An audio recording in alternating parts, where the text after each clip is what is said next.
Assalamualaikum warahmatullahi wabarakatuh. Jadi di video kali ini aku akan menunjukkan cara menganalisis luas permukaan dengan metode BT atau Brenner, Teller, Emmett Teller. Nah, jadi sebenarnya apa sih analisis luas permukaan itu?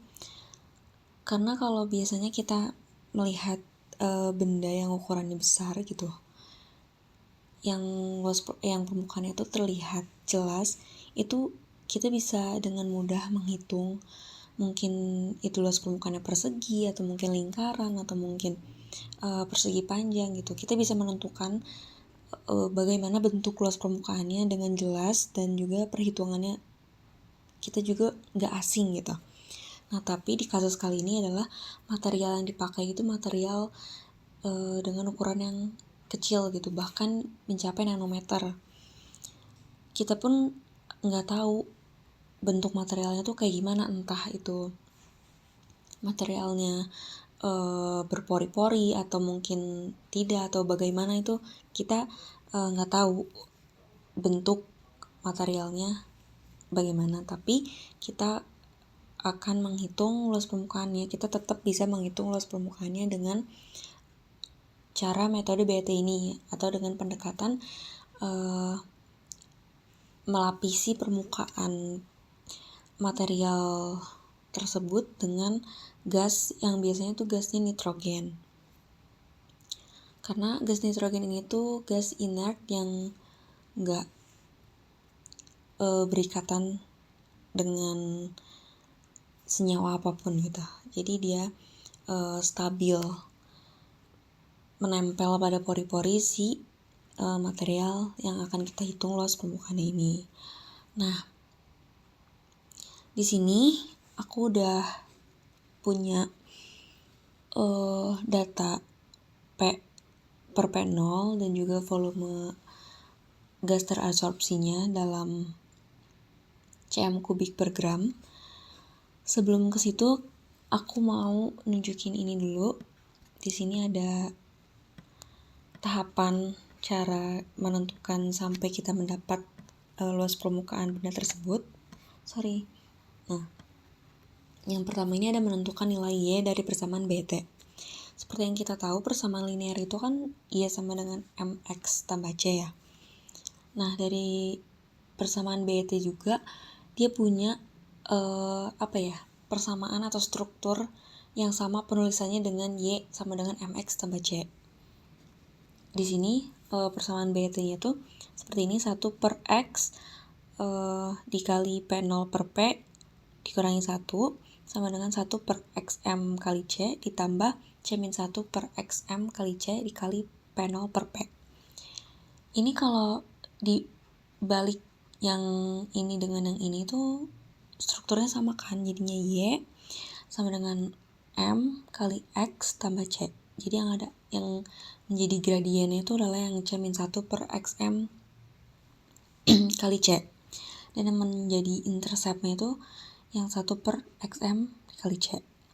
Sini juga ada penjelasannya, di mana X tersebut adalah volume gas yang diabsorpsi pada P per P0 dengan satuannya itu cm kubik per gram atau milimol per gram. Selanjutnya P0 itu adalah tekanan gas pada suhu T. P-nya adalah tekanan gas. P0 per P-nya itu adalah tekanan relatif. XM itu kuantitas gas terabsorpsi monolayer dengan satuan cm kubik per gram, dan C ini adalah konstanta BT. Oke, lanjut. Untuk tahapan kedua ini adalah plotting nilai 1 per X P0 per P dikurangi 1 sebagai sumbu X-nya terhadap P0 per P sebagai sumbu X. Yang awal sebagai sumbu Y dan yang P0 per P sebagai sumbu X. Nah, karena di sini kita udah dapat data P per P0-nya dan volume gas terabsorpsi, tapi di sini ada perbedaan. Ini adalah P per P0 dan yang diminta adalah P0 per P. Gimana cara mengubahnya? Ini seperti persamaan matematika biasa. Jadi di mana P per P0 itu harus diubah menjadi P0 per P. Jadi kita satu perkan P per P0-nya jadi 1 per P per P0 sama dengan P0 per P. Dimana kalau pembagian itu 1 dibagi pecahan itu otomatis penyebutnya menjadi pembilang dan pembilang menjadi penyebut. Jadi seperti ini kan. Ini sudah jadi perkalian biasa gitu. Nah, karena kita punya datanya P per P0, sedangkan kita maunya P0 per P, jadi kita akan perkan yang P per P0 ini. Jadi di perhitungan ini, kita akan perkan yang ini untuk mendapatkan P per P0. Kita langsung hitung saja untuk sumbu Y-nya, sama dengan 1, kita sesuaikan dengan rumus ini, per X-nya itu merupakan volume gas terabsorpsi, jadi kita pakai yang ini, dikali dalam kurung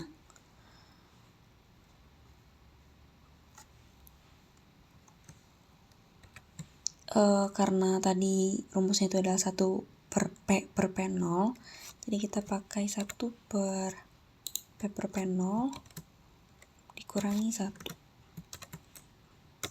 gitu. Oke, kita tinggal drag aja ke bawah. Oke, mohon maaf teman-teman, di sini ada kekeliruan. Jadi aku lupa pakai kurung di pernya ini. Karena harus hati-hati ya, karena itu mengaruhi banget, bedanya jauh banget. Nah, harusnya kayak gitu. Oke, kita udah dapat sumbu Y-nya. Selanjutnya apa yang harus kita kerjakan, yaitu menentukan regresi linear. Kita harus plotting sumbu X dan sumbu Y-nya.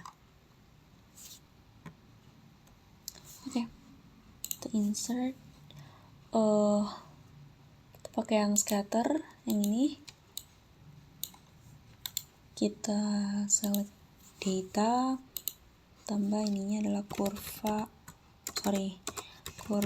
BET.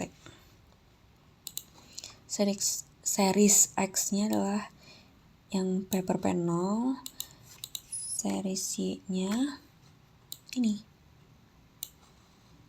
Oke, kita percantik dulu, kita tambahin ini, dan jangan lupa adalah R kuadrat dan persamaan Y sama dengan MX plus C-nya ya. Oke, ini kita ubah dulu namanya. Apa sih?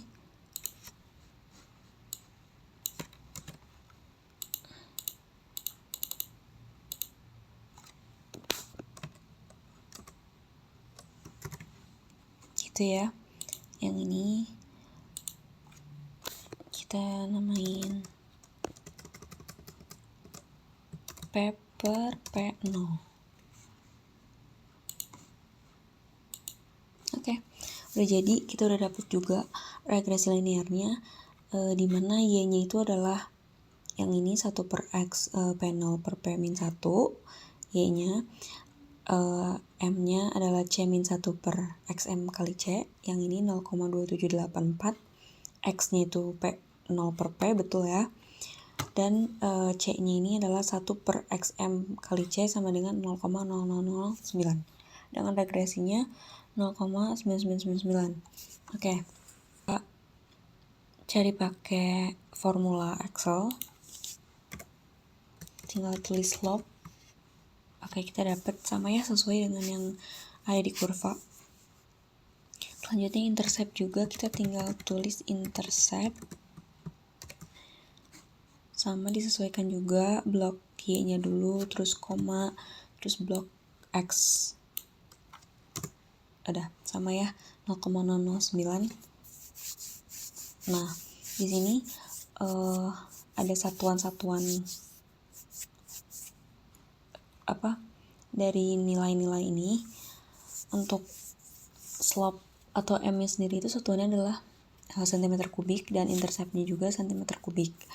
Nah, selanjutnya kita juga punya data. Di sini ada Na, nilai Avogadro. Ya, seperti biasa per mol 6,023 kali 10 pangkat 23. Sini S-nya, S itu adalah apa? Cross sectional area dari gas N2. Jadi ini udah diketahui gitu, bahwa tetapan untuk luas penampang gas nitrogen itu 0,162 nanometer persegi. Untuk volumenya ini itu volume STP, dimana 22,41 liter atau desimeter kubik. XM ini tuh bisa dicari dengan rumus 1 per M plus C dengan satuan cm kubik per gram. Ini gampang aja, kita tinggal masukin di sini sama dengan 1 per, jangan lupa pakai kurung, kalau enggak nanti kayak tadi itu ngaco, M ditambah C. Nah, kita dapat XM-nya adalah 3,5799 cm kubik per gram. Tapi karena di sini kita akan mencari S total atau luas permukaan total, di mana satuannya itu merupakan meter persegi per gram. Jadi kita harus ubah satuan-satuan tadi dari sentimeter dan nanometer itu menjadi meter gitu. Di sini aku juga udah siapin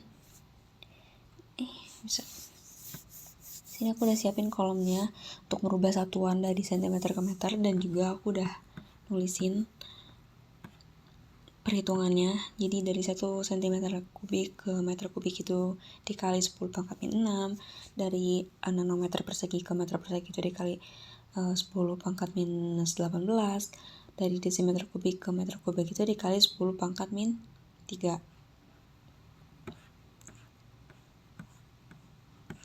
Oke, kita ubah dulu dari yang XM ya. XM ini dari cm kubik ke meter kubik itu tadi dikali 10 pangkat min 6. Kita langsung aja, ini dikali 10 pangkat min 6. Udah, kayak gitu. Kalau untuk yang mol nggak berubah, jadi kita copy aja. Terus untuk S-nya juga tadi dari nanometer ke meter persegi itu dikali 10 pangkat min 18.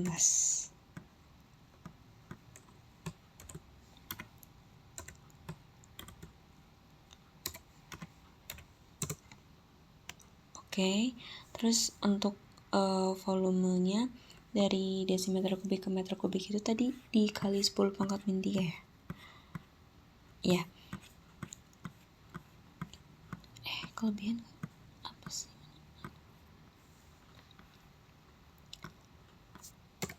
Jadi tinggal klik aja kali 10 pangkat min 3.